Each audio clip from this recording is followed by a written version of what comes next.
पुण्यातील नाना पेठेत झालेल्या टोळी युद्ध आणि कौटुंबिक वादातून उगम पावलेल्या आयुष कोमकर खून प्रकरणात मोठी कारवाई करण्यात आली आहे।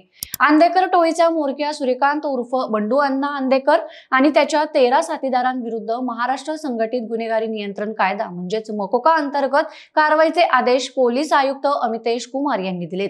आयुष कोमकर प्रकरणात अटक करण्यात आलेल्या बंडू अंधेकर टोळीवर महाराष्ट्र संघटित गुन्हेगारी विरोधी कायदा अर्थात मकोका अंतर्गत कारवाई करण्याची प्रक्रिया पुणे पोलिसांकडून सुरू केली आहे। आयुष कोमकर हा अभियांत्रिकी महाविद्यालयात शिक्षण घेत होता। विशेष म्हणजे तो बंडू अंधेकरचा नातू असल्याची माहिती समोर आली।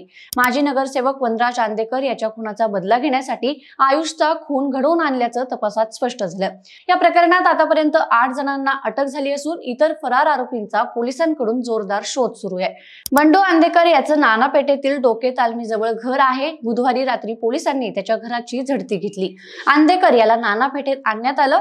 आयुष कोमकर खून प्रकरणात काही पुरावे सापडतायत का या दृष्टीने झडती घेण्याचं काम सुरू होतं।